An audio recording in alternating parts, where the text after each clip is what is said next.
आर्थिकदृष्ट्या मागासांना रिझर्वेशन दिलंय आणि त्या 10% माझ्या महाराष्ट्रापुरता फक्त विचार करायचा झाला तर 10%पैकी 8.5% प्रतिनिधित्व फक्त मराठा कम्युनिटीनं घेतलंय आणि त्याचा लाभ झालाय मराठा कम्युनिटीला।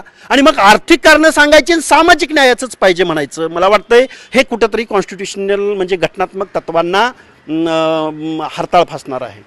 आता हे झालं। दुसरं जरांगेची एक आरोप राहिला नेहमी, म्हणजे त्यांनी जे आरोप केले सुरुवातीला वादात पण सापडले, ते अजूनही म्हणतात ओबीसीने आमच्या ताटातलं खाल्लेलं आहे व आम्हाला ओबीसी मधनंच आरक्षण पाहिजे।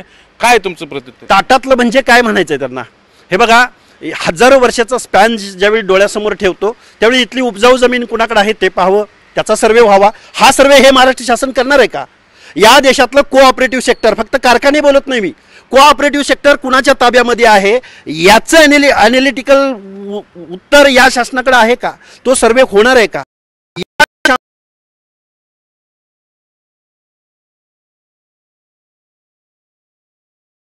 मला वाटतं हा खूप मोठा द्रोह इथल्या ओबीसी किंवा जे जे जे काही मागासलेले लोक आहेत त्यांच्यावरती खूप मोठा अन्याय करणारा असणार आहे।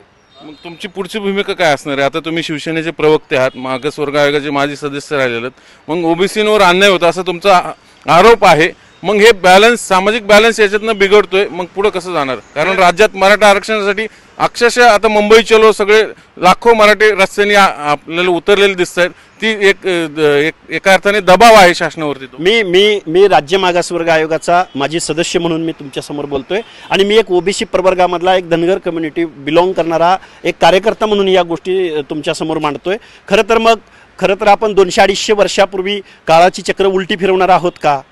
आणि मग ज्यांना सामाजिक न्यायासह समता प्रस्थापित व्हावी। हे बघा, या देशामध्ये आर्थिक नियोजनं प्रचंड झालेली आहेत, आर्थिकदृष्ट्या बजेटरी तरतुदी खूप मोठ्या प्रमाणात झालेल्या आहेत, इथं पाण्याच्या योजना खूप मोठ्या प्रमाणात झालेल्या आहेत, गोरगरिबांना, शेतकऱ्यांना, मजुरांना न्याय उपलब्ध होईल अशा अनेक कायदे कानून आहेत।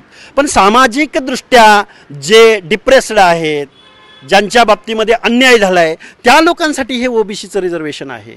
आणि मग हेच ओबीसीचं रिझर्वेशन आर्थिक कारणं सांगून तुम्ही